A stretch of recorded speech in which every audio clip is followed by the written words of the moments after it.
You're standing on the floor of a lake. That's not a metaphor. The cracked, white earth under your boots. That is where water used to be. Deep, ancient water that stretched to the horizon in every direction. Right now, you can feel the wind picking up behind you. There's a faint chemical sting in the air, the kind that makes you want to pull your shirt over your nose. Behind you, Salt Lake City rises against a steel blue morning sky. 2.8 million people pouring coffee and driving to work and sending their kids to school. In front of you, the Great Salt Lake is disappearing. Not slowly retreating, not temporarily low, disappearing. And the thing nobody in that city behind you is talking about at breakfast is what comes next. Because when the lake finally goes, those 2.8 million people will be living inside a dust cloud loaded with arsenic, lead, mercury, and uranium, kicked up from the lakebed every time the wind blows. Utah's Great Salt Lake is disappearing, and most of the people who live next to it still think this is somebody else's problem. So here's the question you need to sit with. What does a city do when the thing it was named after simply ceases to exist? Zoom out far enough, and the Great Salt Lake looks eternal, a shimmering inland sea at the edge of the desert, ancient beyond anything humans built nearby. Its ancestor, a massive prehistoric lake called Lake Bonneville, once covered 51,000 square kilometers of the American West. Think about that. A body of water roughly the size of Lake Michigan, sitting in the middle of what is now Utah, Nevada, and Idaho. 300 meters deep. Powerful enough to reshape the entire geology of the region when it finally drained. The Great Salt Lake is what's left of that ancient world. A shallow hypersaline remnant, yes, but still enormous. Still one of the most important ecological engines in the entire Western Hemisphere. For most of human history, the lake held its own through a simple, elegant balance. Every summer, the brutal Utah heat pulled roughly 2 feet of water off the surface through evaporation. Every spring, snowmelt from the Wasatch Mountains poured back in through 3 rivers, the Bear, the Weber, and the Jordan, refilling what summer had taken. The natural inflow averaged around 3.1 million acre-feet per year from those rivers, with another 600,000 acre-feet falling directly as precipitation onto the lake's surface. Evaporation removed about 2.6 million acre-feet annually. The math worked. Left alone, the system sustained itself. And then, over the course of a century and a half, people arrived in the kind of numbers the desert had never seen. Mormon pioneers founded Salt Lake City in 1847 beside this inland sea. They called it their promised land, and in a real sense, it was. The lake moderated the climate, fed the soil, supported agriculture, and made the Wasatch Front livable in ways that pure desert never could have. Within 2 centuries, what began as a frontier religious settlement became one of the fastest-growing metropolitan regions in America. Utah grew more than 7% since 2020 alone, the 4th highest rate of any state in the country. The Wasatch Front now holds 2.8 million people, roughly 80% of the entire state's population packed into a single narrow corridor between the mountains and the lake. By 2060, planners project another 600,000 residents will join them. Every single one of those people needs water, and there is only one place to get it. Zoom in. To understand why the Great Salt Lake is dying, you have to get inside a single number: 1.2 million acre-feet. That is the annual water deficit. The gap between how much water flows naturally into the lake and how much humans are pulling out before it ever arrives. The natural system, left alone, can sustain about 1.1 million acre-feet of human withdrawal per year. That is the ceiling, the hard limit set by physics and hydrology. The actual number humans are pulling right now is 2.3 million acre-feet per year. That is 2.1 million pulled from the 3 rivers feeding the lake, plus another 200,000 acre-feet extracted by mineral companies operating directly on the lake's surface. Think about what that means in real terms. Every year, humans are removing more than double the amount of water the lake's ecosystem can replace. That's not a modest overshoot. That's not a problem that resolves itself with a few dry years or a few wet ones. The math is broken at the structural level. The lake is being drained like a bathtub with the plug pulled, except in this case, the drain is human consumption, and it has been running faster than the faucet for decades. The numbers on the surface are devastating. In 1987, the Great Salt Lake covered roughly 3,300 square miles, an area larger than the entire state of Delaware. That was the historical high water mark of the modern era. By early 2023, the lake had shed 71% of its surface area. Just 950 square miles remained. In November 2022, the lake hit its lowest recorded elevation in history, 4,188.5 feet above sea level. In January 2023, a report from Brigham Young University dropped with the force of a warning siren. Without dramatic, immediate intervention, the Great Salt Lake could completely disappear within 5 years. Gone by 2028. Not diminished. Not damaged. Gone. But here's what the follow-up headlines missed. The lake got a temporary reprieve. Record snowfall in the winters of 2023 and 2024 pushed levels modestly back up. Politicians pointed to photographs of the recovering shoreline as evidence the crisis had been averted. Some op-eds declared the lake saved. And then the 2024 to 2025 winter arrived, and it was the second lowest snowfall season recorded since 1884. The lake is currently sitting at 4,191.7 feet, still critically low, still far below any healthy historical baseline. The reprieve happened. The crisis never left. Zoom out. Because the water deficit, as catastrophic as it is only half the story. The other half is what happens to the lakebed when it dries out. And this is the part that should terrify every single person living between the Wasatch Mountains and the Nevada border. When a shallow, heavily mineralized lake loses its water, the exposed lakebed does not just sit there quietly.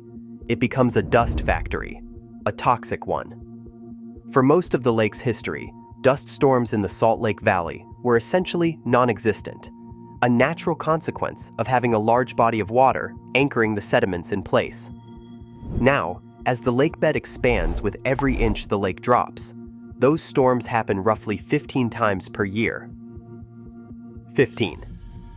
Each one picks up the exposed sediment and carries it eastward into the lungs of the 2.5 million people living on the Wasatch Front. But it is not ordinary dust. The sediments of the Great Salt Lake have been accumulating toxic metals for more than a century. The industrial runoff, the mining waste, the agricultural chemicals that have drained into those three rivers for generations. Arsenic, cadmium, cobalt, copper, lead, mercury, thallium, uranium. These are not trace quantities. They are present in the lakebed sediments at measurable, dangerous concentrations. And in April 2026, a joint research team from the University of Utah and Utah State University confirmed what atmospheric scientists had been predicting for years. The toxic metals in that dust are already being absorbed by the plants, soils, and human bodies across the Salt Lake Valley. Not a future risk. Not a theoretical scenario. It is already happening right now, in the yards and gardens and lungs of families who have no idea their soil is being contaminated by a dying lake 10 miles away. Zoom in on the comparison that reframes the entire scale of this crisis. The Salton Sea in Southern California. When that lake began drying out decades ago, the toxic dust that followed hit the roughly 650,000 people living nearby with devastating force. Childhood asthma rates in those communities climbed to 3 times the California state average. Property values around the Salton Sea collapsed, wiping out approximately $7 billion in real estate value, and state and federal governments have collectively spent billions of dollars, still spending today, trying to control the dust from a lake that is 15 times smaller than the Great Salt Lake, in a region with 4 times fewer people living nearby. 15 times smaller, 4 times fewer people. The math of what Utah is facing is not comparable to the Salton Sea disaster. It makes the Salton Sea look like a preview. Then consider Owens Lake in California, diverted dry by Los Angeles water diversions completed in 1926. For decades after it dried up, Owens Lake became the single largest source of fine particle dust pollution in the entire United States. California spent $2.5 billion on dust suppression for that one lakebed. One lake, 15 times smaller than the Great Salt Lake. If that number just landed for you, every subscriber to this channel is automatically entered in our monthly giveaway for a branded hoodie. Details in the description. Zoom out. Now let's talk about the actual cause of the water crisis, because when you trace the consumption numbers, the story gets genuinely maddening. Cities and industries together account for just 9% of the total water pulled from the rivers feeding the Great Salt Lake. 9%. That number sounds small, but here is the wrinkle. 90% of that city water goes to outdoor irrigation, lawns, landscaping, decorative trees, and fountains in a desert metropolitan area. Salt Lake City residents currently average 96 gallons of water used per person per day. Compare that to Tucson, Arizona, which averages 78 gallons, or Los Angeles at 77 gallons. Salt Lake City, a city sitting directly next to a dying lake in the middle of the American desert, uses more water per capita than either of those southwestern cities. Outdoor water culture is deeply embedded, and nobody has seriously forced a reckoning with it. But cities are not where the math falls apart. Agriculture accounts for 74% of all the water pulled from the rivers feeding the Great Salt Lake. 74%. And of that enormous agricultural draw, roughly a third goes to a single crop: alfalfa, hay, the kind fed to cattle and horses. And here is the number that should be displayed in every classroom and every newspaper in the state of Utah. Alfalfa farming generates less than 1% of Utah's total GDP. Less than 1% of the state's economy is consuming the largest share of a water supply that is actively killing one of the most important lakes on the continent. And a significant portion of that alfalfa is exported, shipped internationally to feed livestock in Asia and the Middle East. Not a shortage, not restrictions. The Great Salt Lake is being drained to grow exported hay. That is the actual policy outcome, right now, today. Zoom in to the economics hiding underneath this crisis, because the lake is not just scenery, it is an economic engine, and that engine is sputtering. The Great Salt Lake provides approximately 40% of the global annual supply of brine shrimp. That is not a niche biology fact.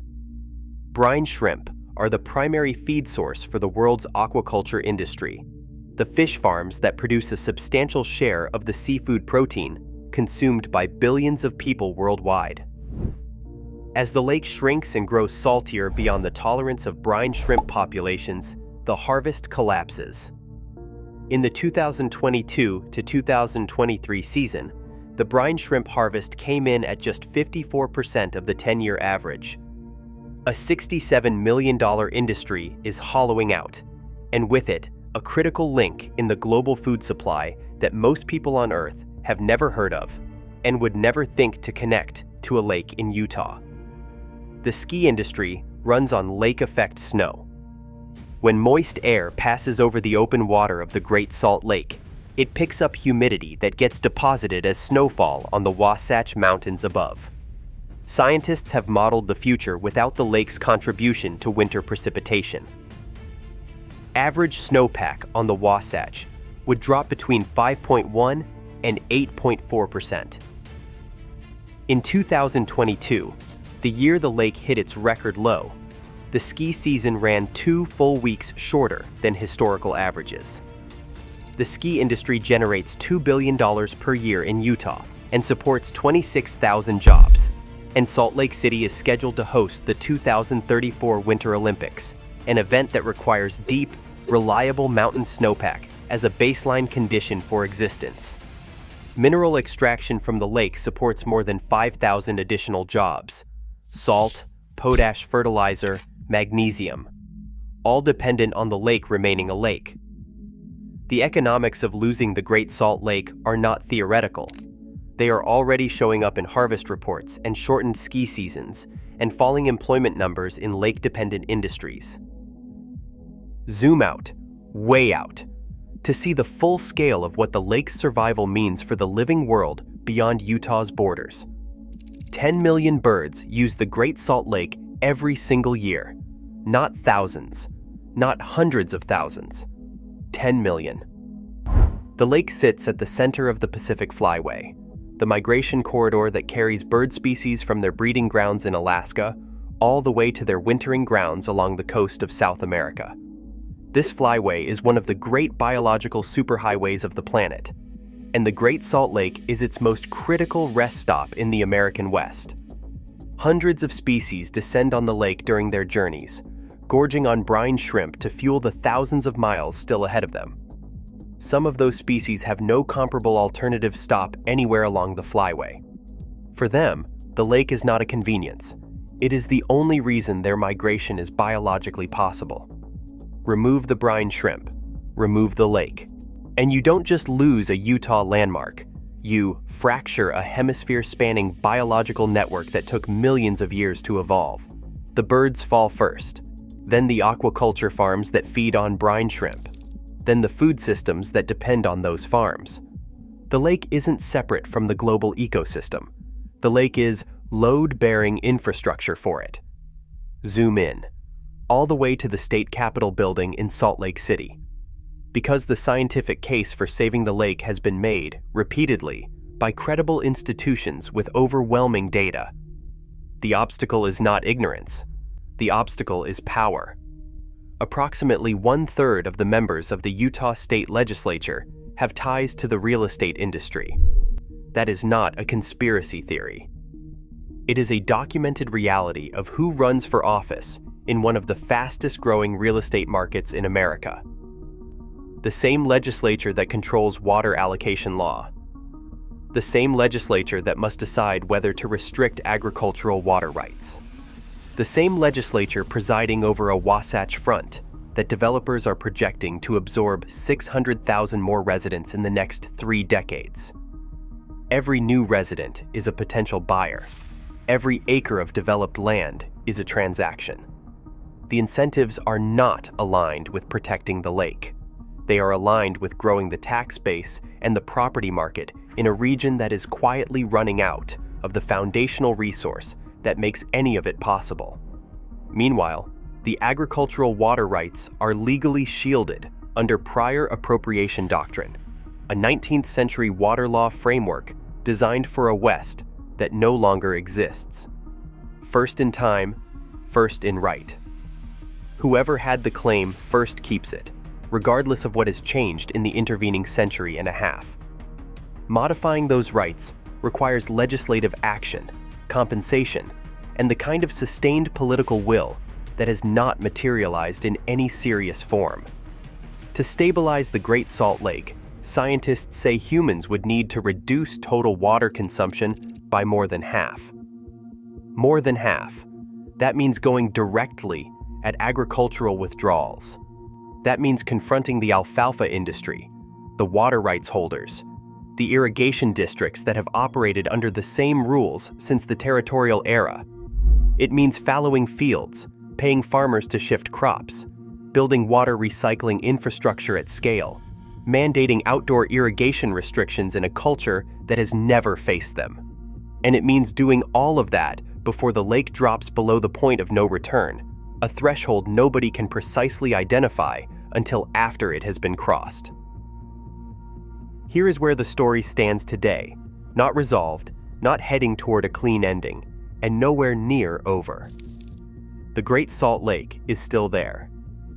As of June 2026, it sits at 4,191.7 feet above sea level, still critically below healthy historical levels, still losing ground after the brutal 2024 to 2025 winter. The dust storms are happening, 15 times a year, The toxins are already in the soil. The brine shrimp harvest is already in decline. 10 million birds are already stressed. And the political system that has the power to actually change the trajectory is still, in any meaningful sense, looking away. A city was built beside a lake. The city grew and grew and grew.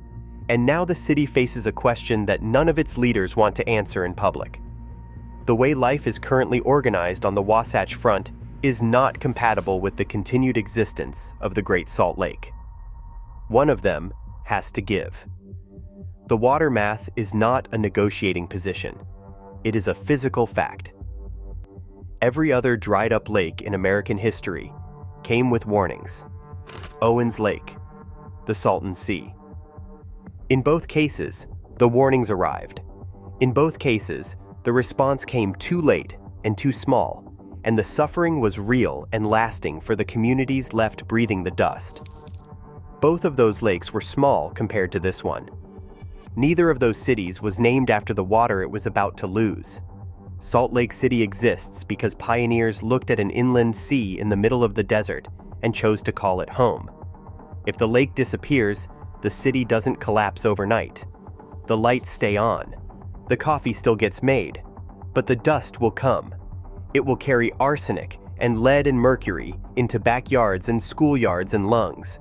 The ski season will shorten. The birds will falter. The brine shrimp will vanish, and somewhere downstream, fish farms on the other side of the world will feel it without ever knowing why. And the question won't be why it happened. The answer to that question is already written in the water rights ledgers and the alfalfa export receipts and the lawn watering schedules of a desert city. The question will be why, knowing all of this, the people with the power to change it decided to wait. If stories like this remind you that slow-moving disasters are still disasters, grab your free disaster preparedness toolkit in the description. The link is there for you, because the water doesn't announce itself when it finally runs out. It just doesn't come back.